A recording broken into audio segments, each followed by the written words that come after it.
We're Batman at 89.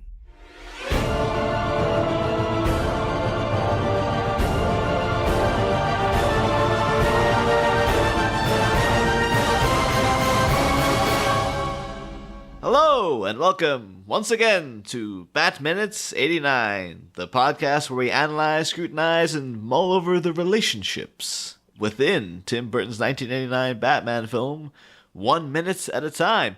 I am one of the hosts, Niall McGowan. I am another one of them, John Parker. And once again, for the final time this week, we are joined all the way from the DC Cinematic Minute by Mark and Nathan. Hello, hello. Yep. Hey, how you doing? Well, welcome back on this lovely Friday. You got that Friday feeling, guys? Woo! Not Sunday afternoon, I'll tell you that. Certainly not, no. Both Mark and I work in an office, and that is probably one of the most fucking ridiculous things to hear. Hey, at least it's Friday. Yeah, get the fuck out of my face, man. Come on. I've got podcasting to do. I mean, I work from home, so I'm just Friday's meaningless to me. It's just it's a day of the week like any other day, because usually I'll have to end up working at the weekend as well, so it's well, whatever, it doesn't matter. Yeah, and that's a better way to live life. You don't ever want to be that guy who's looking forward to Friday, because then what does that mean for the rest of the week? Yeah. You just don't care. If you don't care about any of the days, then you're better off. It was 80% of your life or something. You're only looking forward to yeah, you're 10 looking or 20% of it. Yeah, it's so you're just gonna mosey through. You do that week by week, and then before you know it, it's 20 years of your life. You look back and go, wow, I really just didn't care about those times. Welcome back to Batman at 89, where we talk about depressing issues. I did have that way back when I did have a 9 to 5, a couple of years back. It was an indie band in the mid 2000s that I really hated called Hard-Fi. And they had a song called Living for the Weekend. And I was Hard-Fi with me. I was really snobbish towards them. And then when I was working 9 to 5 and I realized I was living for the weekend, it's I get that song now. I understand what because that's all you're looking forward to, was just those 2 days at the end of the week. It's oh my God, I get it now. Whereas now I'm in a situation, it's this work comes and it goes. And it's just it lands into me when it lands into me. And it's most days, to be fair. So, but there's no structure to it. So minute 90. Oh yeah, Batman. Yeah, that was the thing we were talking about. It's all relative, because it's these people are dealing with human issues, and so are we. Exactly. It was all deliberate. That it was planned. We scripted it. But I think at the beginning of minute 90, let's just take a moment to appreciate Bruce Wayne's outfit, because. Oh yeah, these jeans, and this is what you call a polo neck, isn't it? I'm not a jumper aficionado. I don't wear a lot of jumpers, but I'm assuming the turtle you call a turtleneck. What's a polo neck then? We call it turtleneck. I know a polo polo collars. Yeah, no, this is a weird thing. I don't get it either. I think over here we say both interchangeably. Really? So it can be either. It can be a turtleneck. It can be a polo neck, even though there's a polo shirt, which is a completely different So I thing. think I used to have, when I was a kid, I think my mom used to make me wear a jumper like this. And I hated it then. And I kind of, looking at it now, it's it's so... I remember that feeling of the thing just been around your throat the whole time. And been why would you ever want to wear that? It just doesn't make any sense. Well, I tried one on last Christmas.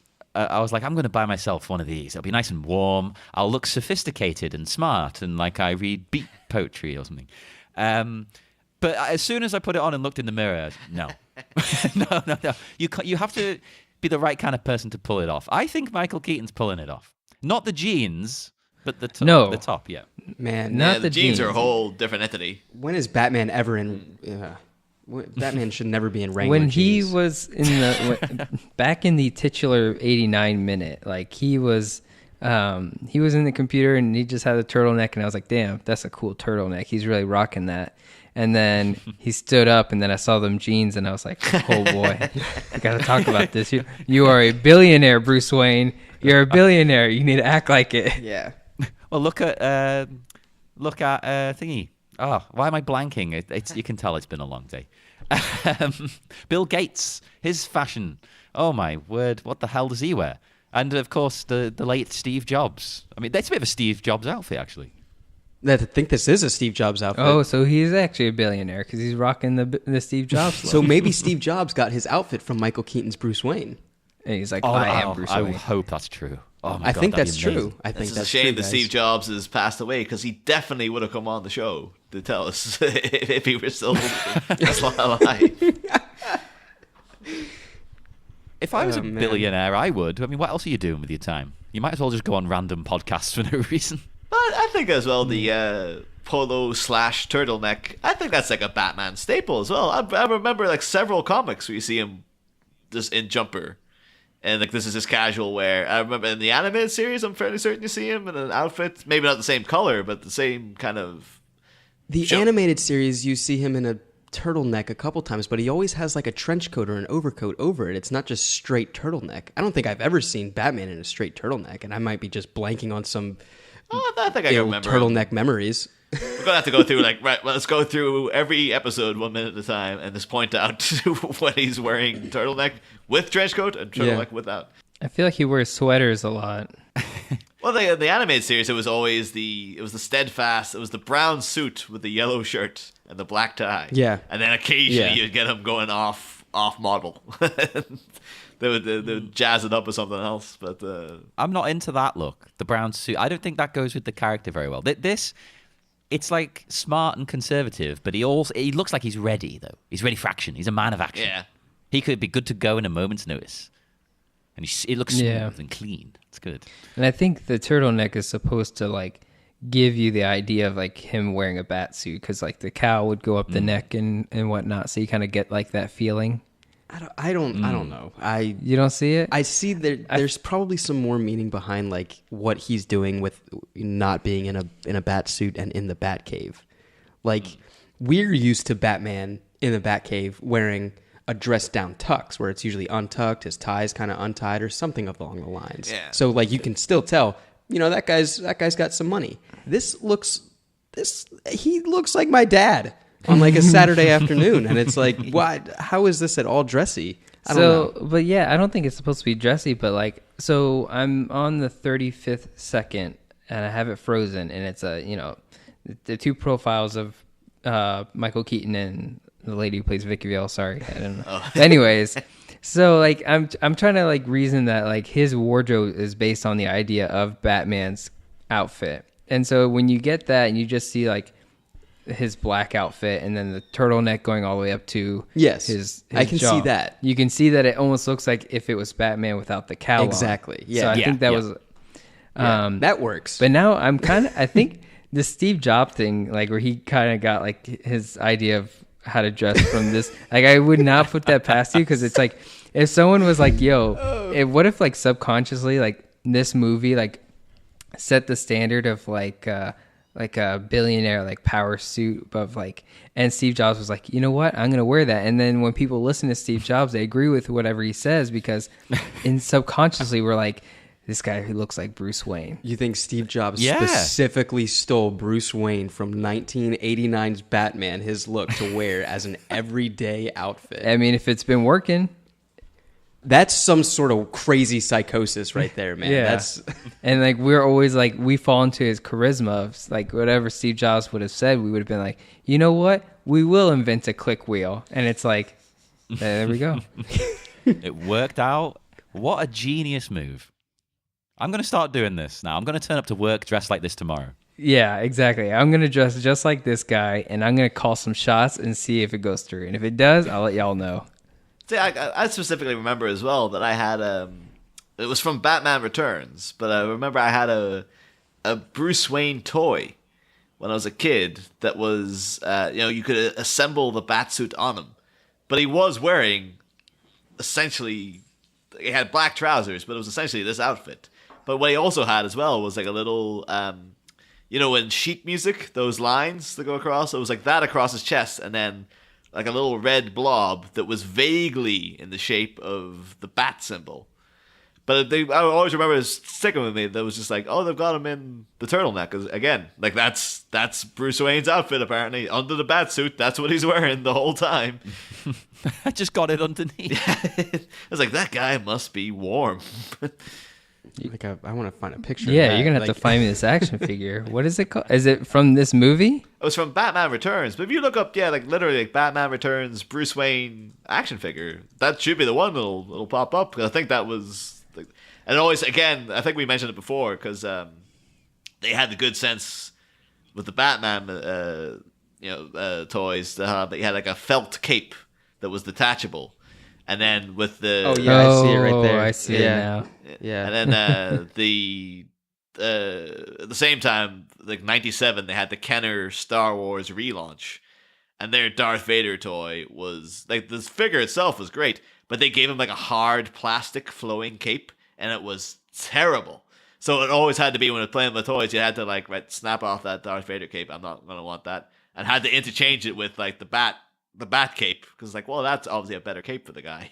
And so Batman and Darth Vader never intermingled in my playing scenarios when I was a kid, because like, well, I'd have to share a cape. This is the problem, because I'm not having Darth Vader going around that hard plastic thing. That's terrible.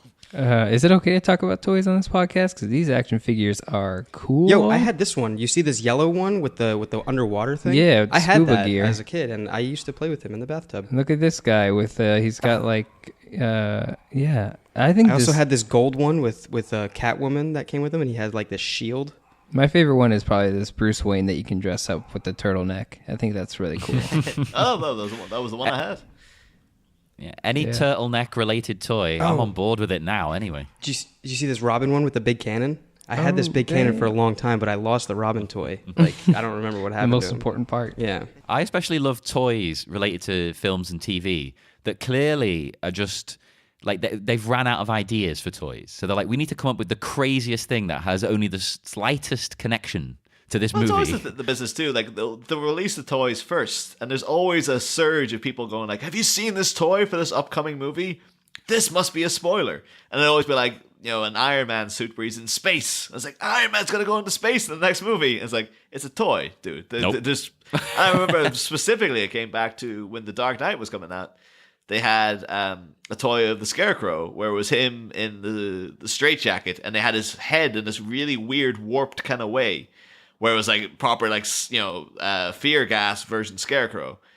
But not like in the film, like they had completely made up a new thing. And at the time, because the film wasn't out yet, I was like, holy crap, there must be like a scene with a Scarecrow where like he comes back and it's all fear gas and stuff.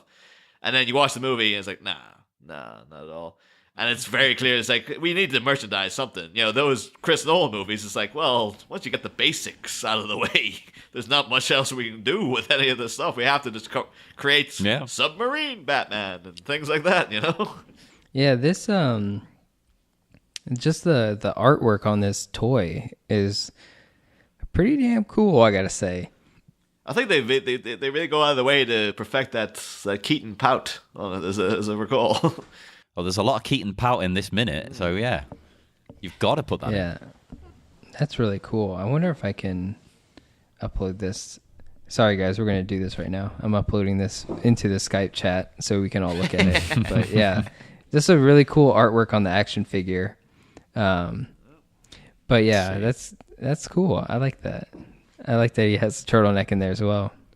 Oh, on the back That's of the box? such attention Yeah. to detail. That's some cool stuff. I prefer the artwork though to the actual figure. Like the face on that artwork is unbelievable. That looks just like Michael Keaton. Yeah. And you know what? Steve Jobs had that action figure as a kid. Little known fact. You heard it here first, folks. And to be fair as well, like I think there's been an improvement between movies, because I remember having like the Joker toy from the '89. Well, anyway, the movie we're talking about, and like that the iteration of the Joker action figure was literally just like, it looked nothing like Jack Nicholson. It was just a white guy, white skin, black beady eyes, a smile, and green hair, and that was like, there was no with this though, you can see there's an effort put in to be like, make him look a little bit like Michael Keaton at least, like. Mm-hmm. Absolutely.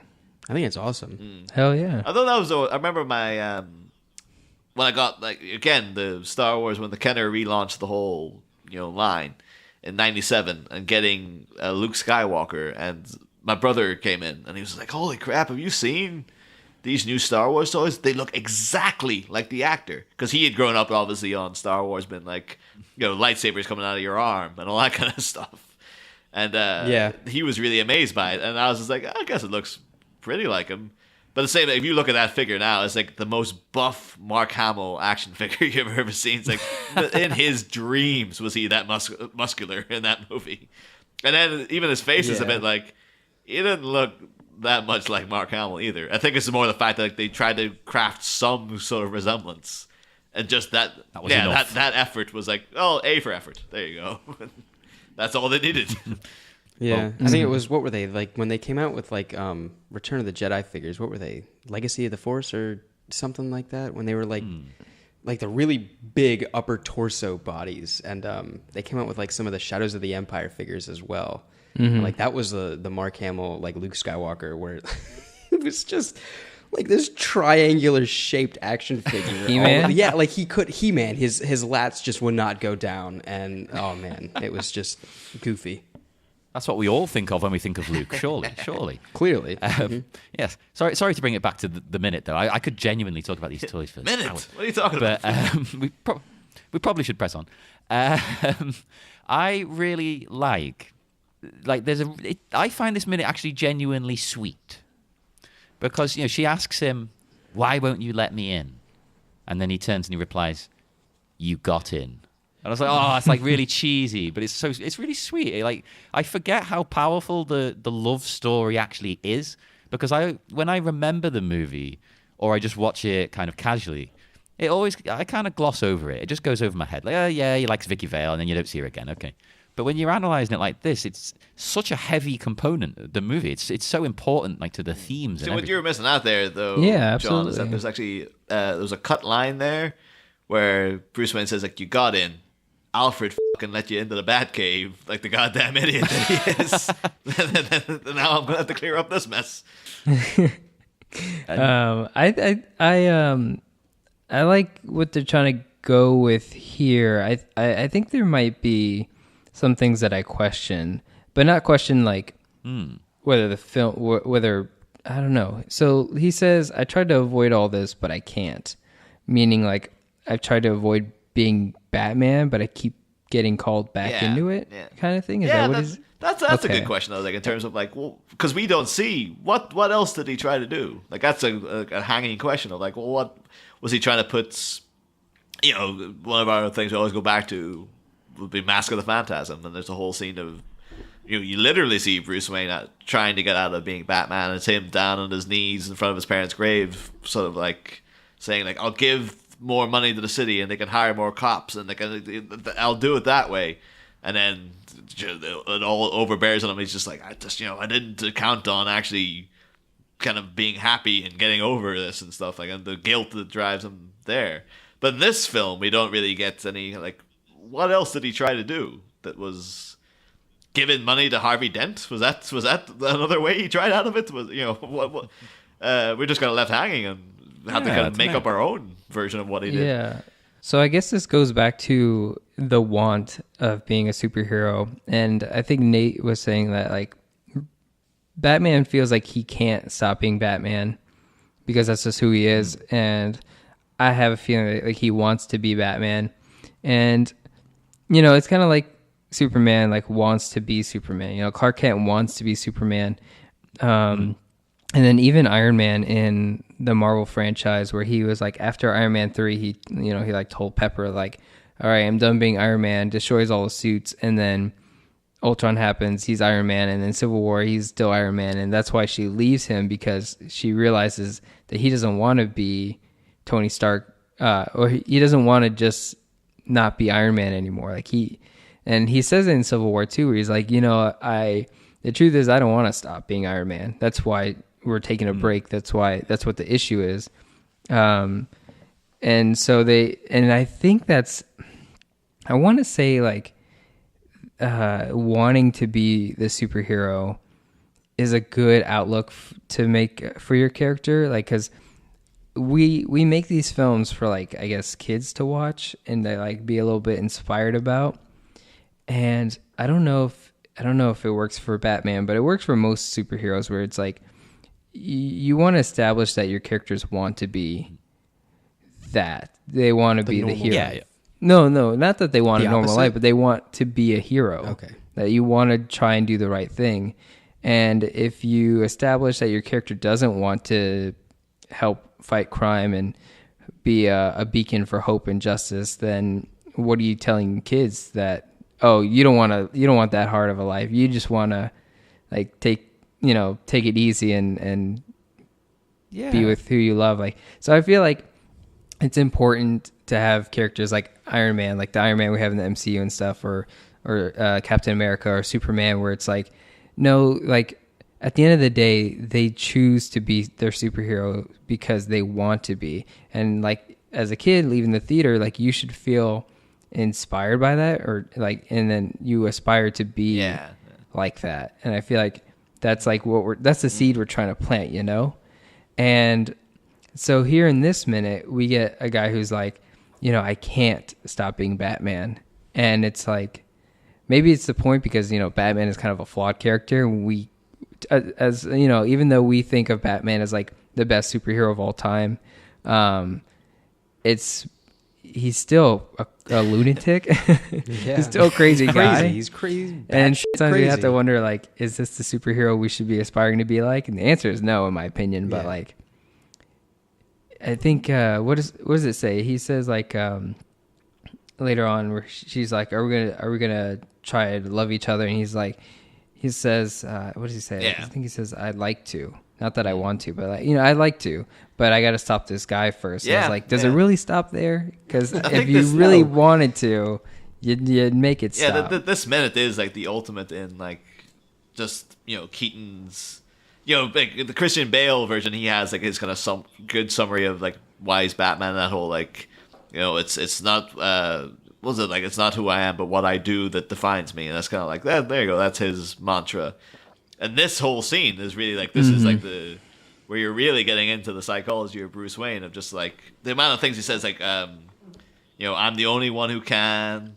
This is the way things are, and like all this, like, and it's like, and then even at the end, it's like, oh, I'd like to, can we ever try to love each other? Like, I'd like to, but he's out there right now. It's like, it's like this romance to him is so secondary that he's just like, this is my life. I'm not gonna compromise it. Like, this is totally my thing.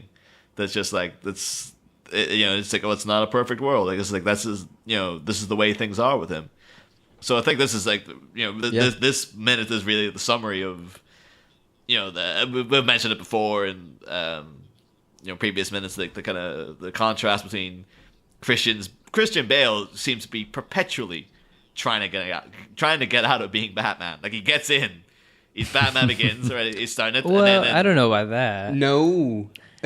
Rachel Dawes calls him out on a letter. I'm agreeing with Nail on this one. Like, one thing, and you guys can hate me if you want, I really do not like Christian Bale's Batman. Christian Bale's Bruce Wayne. I'm sorry. His Bruce Wayne is one of the worst Bruce Waynes I have ever seen in my entire life. He's not Bruce Wayne. Wait, He's only wait. Bruce Wayne in 1 second of Batman Begins and all of the trilogy. Wait, but we were trying to say, like, does he want to be Batman? And I think he always does, because I think Rachel was But like, he allows Rachel to be that one thing that can push him towards not being Batman. And like, even if you have that, like, you can argue that that's what Vicky's doing to Michael Keaton right now.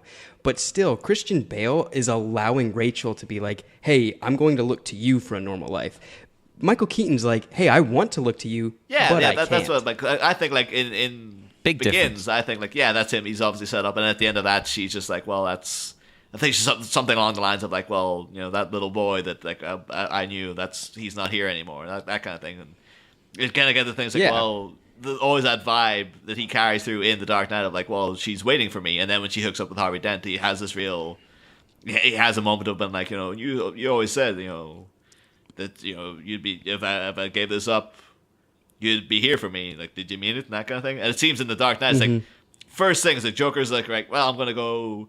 Until you give up your identity, I'm going to go killing people. And all of a sudden, he's just burning all the stuff in the Batcave. And it's just like, he's ready to give up. End of that movie, gives up in Batman. Yeah. Dark Knight Returns is like, had 8 years off. It seems like this guy, it's almost as if he's almost trying to get out of Batman at every Even at the beginning of the Dark Knight as well, he's like, this guy Harvey Dent, he's going to take over. He's going to be the shining beacon of the whole thing. Whereas this version, That's my problem.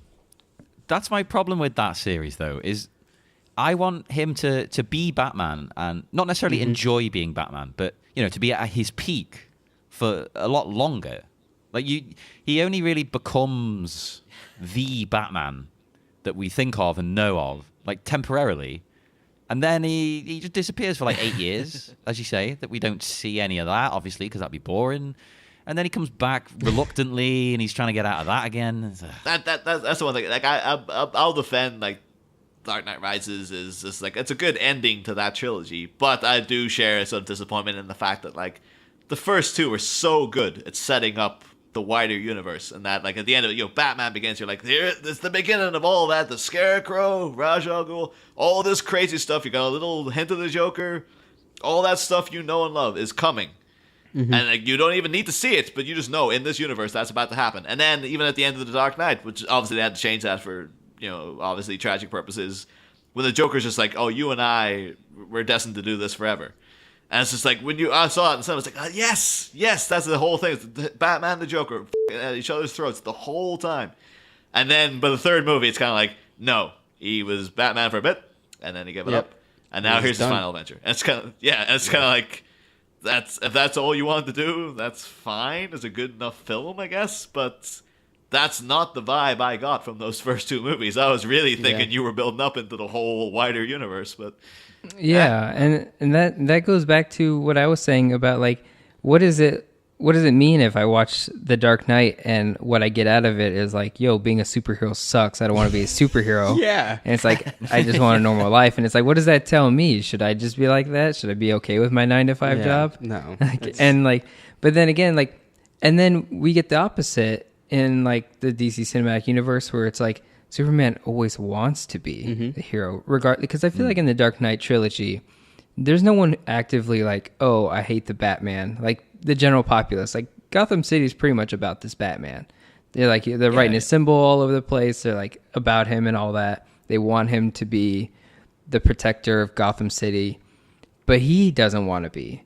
Yeah. And then in Man of Steel and like Dawn of Justice, like nobody wants Superman around. Like they don't like that idea, but he's like, but I still want to be a hero. I still want to do the right thing. And it's like, see, that's what matters. Yeah. That you can, that you should be relating to a character that wants to be better than, And it's like, and then we give those films so much flack, but like, hey, the Dark Knight trilogy was telling me that it sucks to be a hero. Yeah, it really was. Yeah. But at least Batman Begins wasn't. No, Batman Begins was fantastic. It's my favorite Batman film. That's a good one. It's just the two films after that. It's like Christian Bale does not want to be Batman. Not even Christian Bale. That Bruce Wayne does not want to be Batman.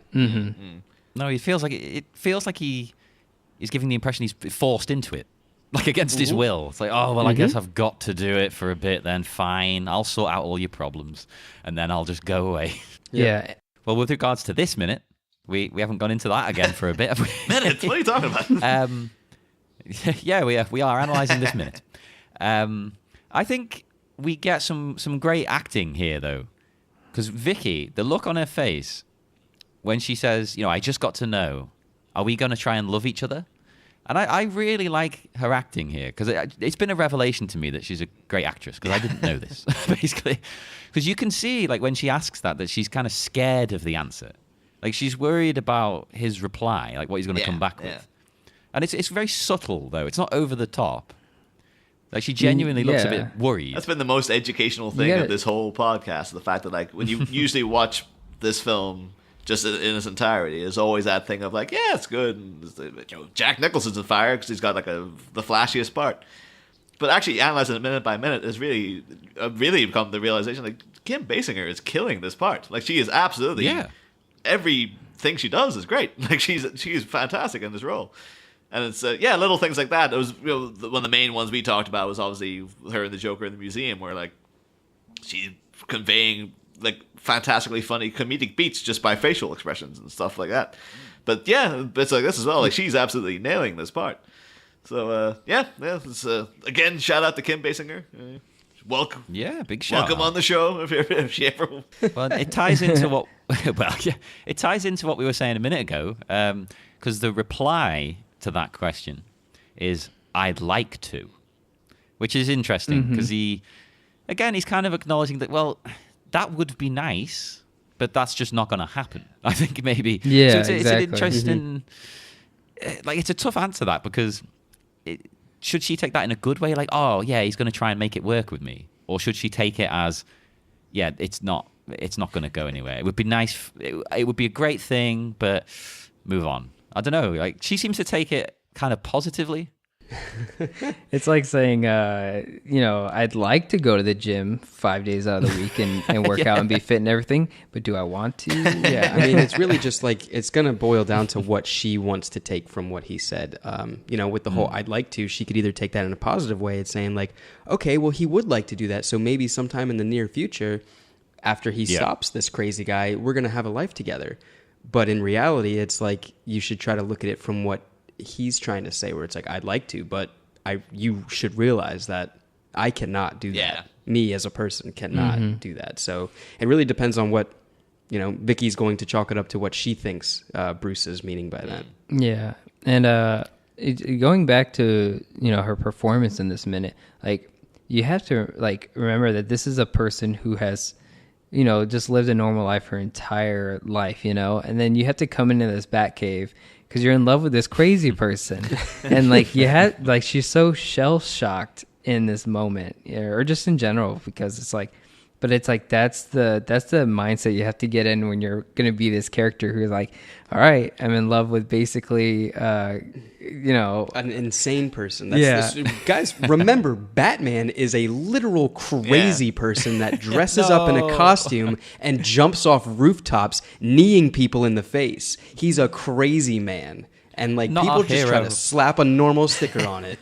Yeah. And she's in here, and like, I can see like her, when she's delivering lines, it's like, your eyes are searching around because you're looking at just rocks because you're underground, and you're like, I'm here talking to this guy I'm in love with, and it's like, you're not in his house, you're not having tea. Why is he But down the more here? realistic version of this scene would have just been, what?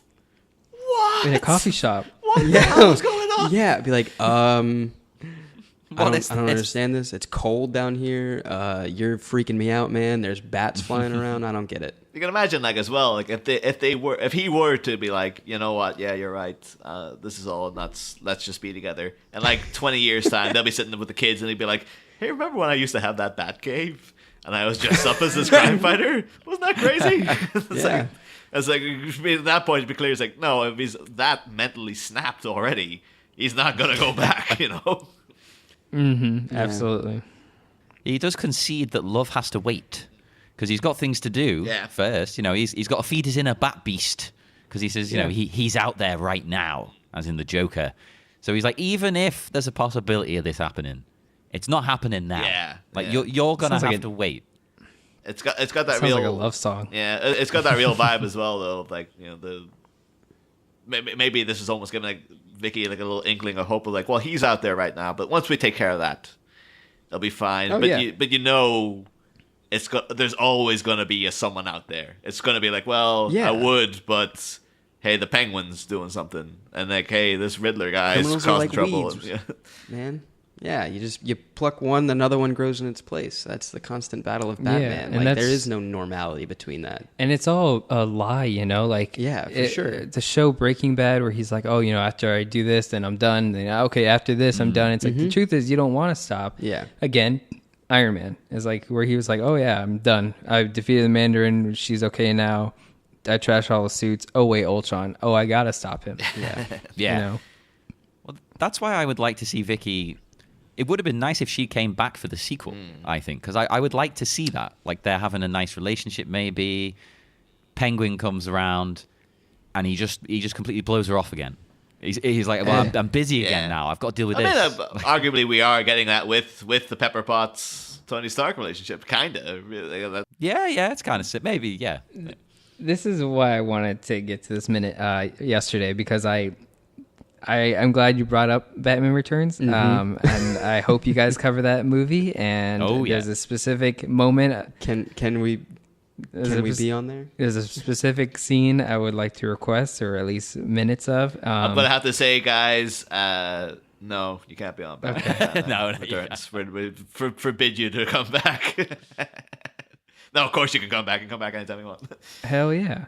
I like that Vicki Vale doesn't return in the next film because of what's going on here. And Tim Burton has talked about like how he, Batman Returns was like his way of fixing some of the mistakes he made in the first film, and which is why I think it's a better film than this one. But so I think he comes to terms in the second one about who he is and like kind of making his final decision about Vicki Vale. And the reason she doesn't return is because he's accepted that that's not going to ever happen. And and so like even with I think he comes to terms with he's like, I am a broken person. I'm never going to get fixed. Like I'm just one of many crazy people. Like it'll never work out. And so like she might be a perfect human being, kind of like, or like the most normal person in Gotham City, but he understands that like that's not compatible with him. And so when we see Selena Kyle, they're two broken people. And so like that relationship is one of my favorite things, because it's like we've gone through that, or some people have, like, and to relate to that means more than, I don't know. I find so much more of a connection with the whole Selena Kyle Bruce Wayne thing, where they're just two messed up people that can't be together because of that reason. Yeah. Oh, sure. I do love them and the relationship. I think it's one of the best parts of the film. I think it's a better movie overall as well, personally.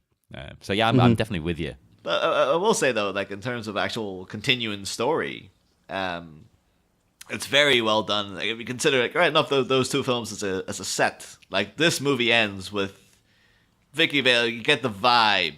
Spoilers for the end of the movie. That the two of them are going to be together, and it's Alfred picking her up, and been like, oh well, Master Wayne says he's going to be quite late, and then she's like, I'm not at all surprised. And it cuts to the kind of triumphant shot of Batman standing atop the steeple. But the next time we see Bruce Wayne Batman, the Michael Keaton version, that's the kind of like, this is their relationship. And then it cuts to like a year or two later. It's him in this cavernous room alone, sitting, just brooding, until the bat symbol shines. Lights and it then up, he springs into life. And that's, there you go. That's the relationship of Batman and Vicki Vale summed up right there. It's like, he wasn't there when, at the end, he wasn't with her. He was off doing Batman stuff. And then by the next movie, he's still just doing Batman stuff. There's no, he's sitting entirely by himself, just waiting for that signal to shine. Like, he's not got anything else going on. Like, that's his life. It's just like, I'm just waiting here until I'm needed. He's literally sat there doing nothing. Yes, pretty much. Depressing. But again, we'll get to that obviously in due time, those scenes. But yeah. Well, one last thing I really like in this minute is, I didn't notice this at first, but I really love how there's all this drama, this emotion, this love, this outpouring, but all the time that sort of terrifying frozen image of the Joker is literally looming over them to the left. Yeah. If especially like towards the end, and you get the shot of them facing the camera, the Joker is there, literally watching over them. Yeah. Sort of in the background. It works thematically, of course, with what we've been saying. Because they're trying to, well, from her point of view, she wants to explore this relationship, but Joker, or any of these crooks to come, they're always there in the background. They're like a pest. Can't get rid of them. Yeah. No, that's a good. Actually, it's a great shot. Yeah, that's a good point. But yeah, they just despite what they're doing, there is always the looming background threat of the villain. So I was like, yeah, that's a good shout. That got to be deliberate. There's no way Tim Burton wouldn't put that in. It's perfectly just in the frame there. Oh yeah, it's very well lined up. It's almost like a kind of like a conga line of people. Yeah. It's a really nice setup shot, because especially with them saying, oh, because he's still out there and he's still in the frame, so we know exactly who we're talking about. But yeah, I love the way it's set up. So it's just like close up of three people all in one row, and it's like it works out pretty well. Like in terms of notes for this minute, I think I'm out. Anyone else got anything else they want to bring up specifically about the minute? No, I think I'm good. No. No, I'm set. I'm set. Yeah. Well done. So I think it's usually around this time. We can kind of tell by talking to you guys, like, you're not very familiar with Batman, and you're probably not that interested in the character. But Who? I thought this was Spider-Man Minute. But usually we would do like, oh, you want to talk about your history with this film and the history with the character. So the two of you, obviously, we've got two different people. If you want to take turns in discussing your history with this particular iteration of Batman and your history with the character in general, or I figured we'd talk at the same time. So Oh yeah, just right it now. can just be Ready? a blending 3, of all 2, the things. 1. I've never seen this movie completely. You've never seen this movie all the way through? Never seen it from Really? beginning to Oh, I end. thought you were wow. joking. I thought you were joking. Are you No. serious? I've never seen it Oh, wow. from start to end. All right, John, burn the files. Like, we're out. Completely I've trashed seen this it out. movie like literally in parts well enough to know the entire film. Yeah? Yeah, I can play it from start to end, but I've never, and I have started it and just been like, nah, I'm good. But Batman Returns I've seen many times, and I saw Batman Returns before I saw This one? this one. Yeah, when I was younger. Yeah. When I was a wee lad. But like, yeah, and I don't know. It's there, but I don't. It's good. It's good. I think I can't remember the exact first time I watched this movie, but I know that my mom brought it home on VHS, but there was no VHS. cover. Yeah, it It's was just a sleeve. no. It was just the tape. There was no sleeve to the VHS, Oh. and it just said Batman on it. And I was like, oh my god, this is like the coolest thing. And I remember I had that sitting on a like my shelf with all the other VHS right up in front. I didn't like file it in with any other thing. It was just always right up in front for the longest time, and I never watched it until Batman Returns was about to come out. And then no, hang on. Forever. Batman Forever was about to come out, and I never watched this original Batman. I had action figures of it, never watched it until like I actually had to go back and do that. So this was 1998, I think, at the time, possibly something like that. 97 or 98. I can't yeah, quite yeah. remember. And I remember watching this one and immediately going to my mom and saying, she told me, she was like, oh, there was, another Michael Keaton Batman. And I was like, no way. And that was Returns. And I went out that same day to Kmart at the time, sorry. Kmart. And got the VHS, went home and watched it, but then realizing that I blended Batman Returns and Batman 89 into the same movie. It happens all the time. It wasn't until I was in my teenage years when I actually had to watch them separately to realize, oh snap, these are two separate stories. For some reason, I don't know why, but the longest It's the time clown it blended parade that, in it the was second movie. Yeah. It just makes no sense that they. It was just one thing, and I remember specifically the parade and Joker and Jack Nicholson being in it, and then I also remember it being snowy in Batman Returns and the Penguin being in it. That's how good the films are. They just I think blend together. I think it was one of those things where Batman and Robin and Batman Forever also blended in my mind when I was younger, so I could never really correlate between the two of them. It wasn't until I was older where I had to separate, okay, this one deals with this villain, this one deals with that villain, and so on and so forth. I think Batman Forever is pretty good. I'm gonna be honest. I'm not It's got saying good it wasn't. points. I am. No, I'm a fan Yeah. of Batman Forever. I will defend that movie. I've watched it many times. Actually, weirdly enough, tying into this minutes is that that if you want to view it's difficult to view the first four as a complete series. We're gonna be covering them as a series, but I guess it's an actual continuity to each other because it really does not feel like Batman Forever is an actual continuation of the story of Batman Returns. But that does end with there's a whole grappling of Bruce Wayne being Batman and stuff, and it ends with him saying to spoilers for when we get to that minute, the 2 or 3 years time, but saying to the Riddler oh, I'm not Batman because I have to be, it's because I choose to be. Which is, we've been talking this whole minute is about him just been this is who I am. Exactly. That's what matters.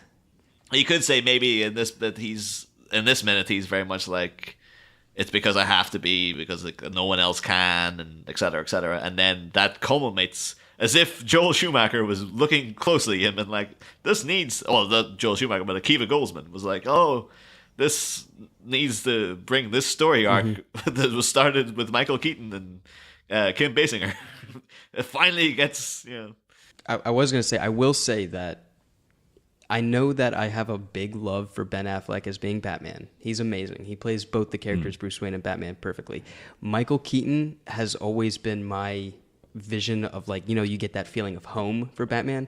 I get that on screen from Michael Keaton, and it works in tandem with Kevin Conroy. So, like, the two of them, like, when I think of Batman iconically, I always go back to visually Michael Keaton, big old red yellow symbol on the chest, and then for some reason I put the voice of the animated series on it. That works. That's cool. I like that combination. Hell yeah. Well, I suppose that just about does it. It's been a good long episode. That's what you want on a Friday. Takes you into the weekend. Enjoy your weekend, everyone. Yeah, but before we go, one last time, would you like to tell our listeners where they can find you guys? Yeah, you can find us on all social media at DCEU Minute, and tooledmedia.com has the other two, or all the other podcasts that we do, including Tarantino Minute, where we're currently covering Pulp Fiction, and Austin Powers Minute, where they're currently covering the International Man of Mystery. And then you can join us on the DC Cinematic Listener Society on Facebook. You can join us and our guests that we've had on our show and listeners, and we talk about the minutes of the cinematic universe. Right now we're doing Dawn of Justice, so definitely check that out. And we already did Man of Steel Minute, so you can check that out as well. Yeah, it's all great, highly recommended by us. And Niall, you've been a guest, haven't you? So, I've been on there. I'd say avoid that episode. But listen to the rest. The whole week. Avoid that whole week. No, don't. But check it all out. All great. And check us out. We are available on Facebook at the Batminute89 Listener Society, and you can chat to us on Twitter as well at Batminute89, and on Instagram at Batminute89. Who'd have thought that? What a surprise. But join us again. What? Yes, what? Join us again next week, because we will, sadly, we will not be joined by this week's guests. We'll have new guests. No offense to the new guests. They'll be great, I'm sure. But, still. Commiserate. Join us again. Yes, we will have minute 91. So see you then. Next time, Suited and Booted, with our freshly caped crusader donning his cowl to go out on the prowl. Which foundry's boundaries are about to be busted by a battle-ready bat? Satisfy your curiosity with next week's guest. Same bat pod, Different Bat Minute.